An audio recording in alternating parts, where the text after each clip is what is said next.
wala naman akong jowa. So baka naman, try me, baka naman pwede ka.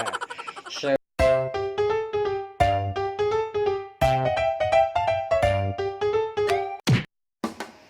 what's up sa inyo mga mukhang sapsap kung kadugong burgis? So for this video guys, gagawin ko yung Q&A. So yung question nga pala, nagsend ako ng message sa random friends ko sa Facebook Messenger. Sabi ko, please ask me a question kasi gagawa ko ng Q&A sa next vlog. At ito na nga to, sasagot na tayo ng mga katanungan. Okay, let's do it! Let's go for the first question. Sabi ni Latrell Militsala, bakit mo naisipang mag-vlog? So, sa akin kasi, yung pagba-vlog talaga, hindi ko naman siya pinrefer na gawin talaga. Or hindi ko naman talaga siya planned na mag-vlog. Dati kasi, ang ultimate dream ko lang talaga is maging artista talaga. Maging artista talaga yung dream ko. Kasi ako yung tao, parang ang bilis kong ma-influensyahan ng mga nangyayari sa paligid. So, actually, sobrang dami ko napapanood na vlogger. And gusto ko ring mag-vlog, kagaya nila. Wala, gusto ko lang din mag-vlog. Tapos tinignan ko yung vlogger sa dictionary, nakalagay doon, the one who share their thoughts and their ideas. So, gusto ko rin mag-share ng ideas ko, gusto ko rin mag-share ng thoughts ko sa inyo. And may isa talagang vlogger na nag-inspired sa akin. Si Kuya Benedict Kua. Yes, been a while. Sobrang ganda nung advocacy niya. Sobrang ganda nung mga laman ng channel niya. Lalo yung collab niya, yung 12 days of collab, napakaganda. Tutulong lang sa ibang taong kapos. Sobrang ganda. At yun yung mga dahilan kung bakit gusto ko rin mag-vlog. For the next question, sabi ni Sydney Joy Bautista, anong kukunin mong course and why? So actually guys, sa pasukan, sa pagkakaalam nyo po, ako ho ay college na, first year college, at ang kinuha ko pong course is Civil Engineering. Kinder pa lang ako, engineer na talaga yung gusto ko. Hindi ko alam kung bakit. And later on, dun ako naging specific kung anong klaseng engineering. And yun, Civil Engineering yung kinuha ko. Why? I don't know. I just love engineering, basta may math gusto ko. And strong foundation. Yeah, sabi nga ang Civil Engineering daw is strong foundation. Dun tayo sa strong foundation para yung relasyon natin, hindi basta-basta natitibag. Yung relasyon natin, matibay. So, strong foundation, guys. Next! Sabi ni Genesis Grace Biag, kung papipiliin ka being a famous YouTuber o makukuha mo yung dream profession mo, example, engineer, nose niya, anong pipiliin mo and why? So, actually, itong dalawang bagay na to is gusto ko pareho. I want to be a YouTuber. Pero yung fame, siguro hindi. Kasi, nagagawa ako ng vlog to share my thoughts and ideas nga, di ba sabi ko. And, siguro dun ako sa civil engineer talaga. Yun talaga yung gusto ko. Yun na talaga yung nauna eh. Siguro, mas uunahin ko kung ano yung una kong minahal. Kumbaga, ganon, di ba? Dapat mas unahin naman talaga dati yung una nating ginusto. Yung una nating minahal. Pareho ko silang gusto, pero mas matimbang yung dream profession ko. Pero kung pwedeng bot, baka naman kasi pwedeng bot. Pinapahirapan pa kasi ko. Pero kung pwedeng bot, edi bot. Kung isa lang, dun tayo sa pagiging engineer. Pagiging civil engineer. Because, yun. Okay, for the next question, sabi ni Joris Slaberdes. Hello! Sabi niya, bakit mahirap magpa-approve ng title sa thesis? Sobrang hirap talagang magpa-approve ng title sa thesis. Kasi ire-reject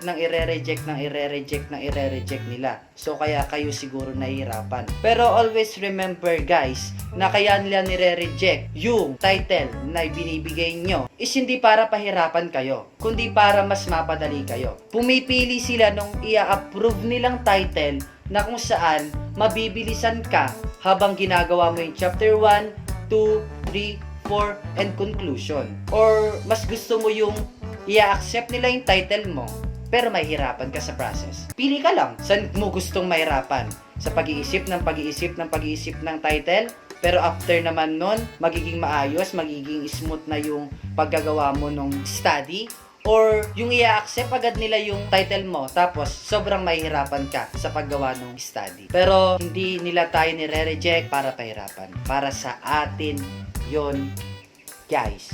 Okay? The next question is from Charlotte Bautista. Sabi niya, what would you do when your home doesn't feel like home anymore?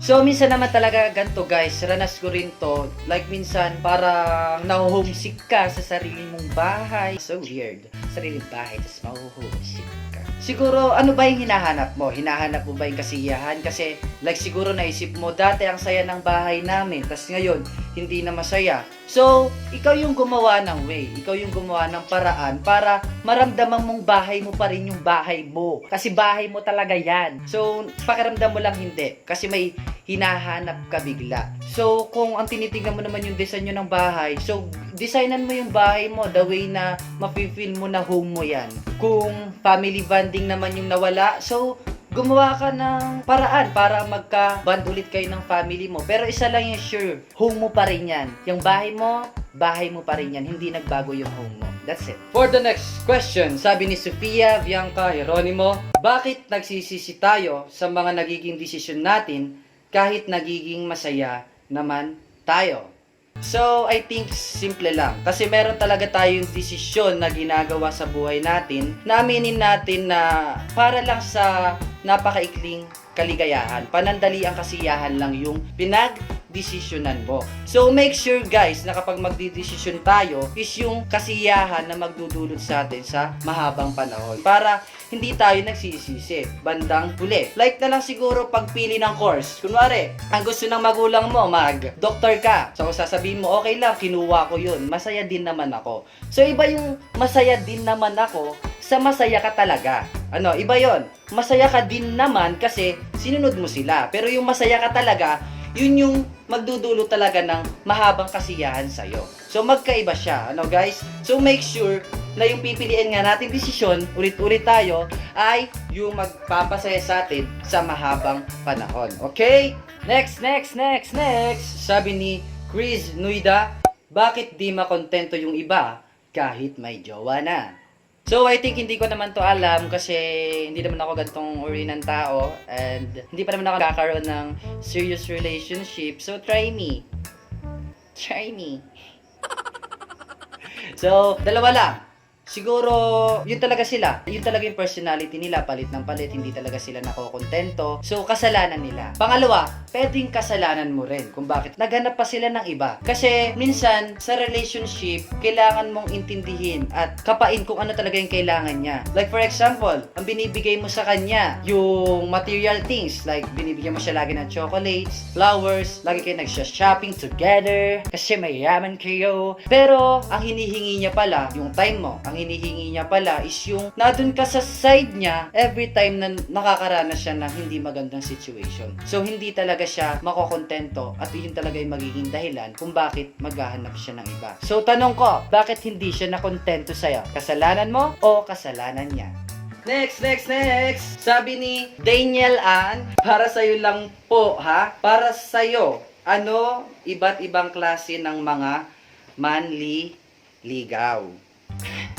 Ano nga ba yung iba't ibang klase ng manliligaw? Or ano nga ba yung mga puhunan ng mga nanliligaw? Number 1, yung nanliligaw na ang puhunan ay muka talaga. Meron talaga ganyan na nanliligaw. Yung muka ang labanan. So kapag malakas ang dating, so yun yung the way nila na kung paano sila nanliligaw. Pangalawa, yung willingness talaga to wait. Kasi meron talagang nanliligaw na willing maghintay. Yung kahit sabihin na walang pag-asa, so willing pa rin siya maghintay. Baka naman kasi banda-banda dyan, magkapag-asa, parang ganon, ano.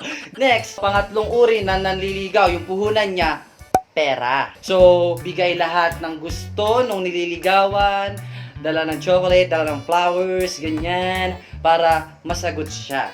And next, meron din syempre yung pang-apat, yung nanliligaw, ang puhunan, prayer. Syempre meron yan. Meron yung pinagpe-pray niya yung gusto niyang babae. And yun yung foundation.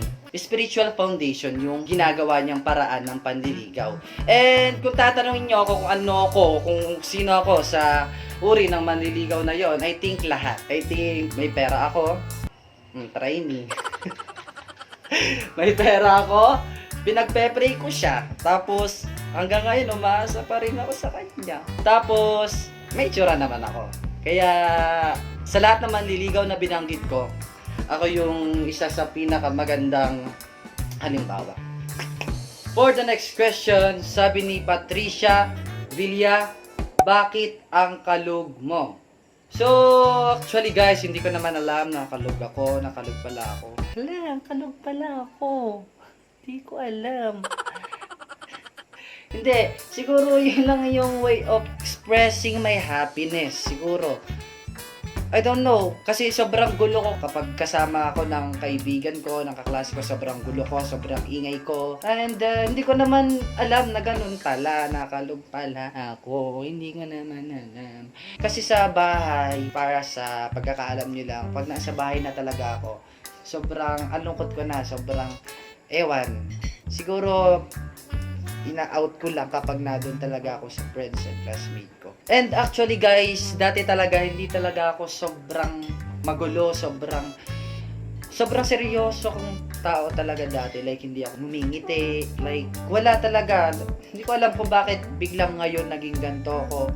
And masaya naman ako na mas pinili ko yung gantong personality na masiyahin, na magulo, na kalog, sabi mo. So, okay lang yan, masaya naman ako dito. So, kung ayaw mo, di okay lang.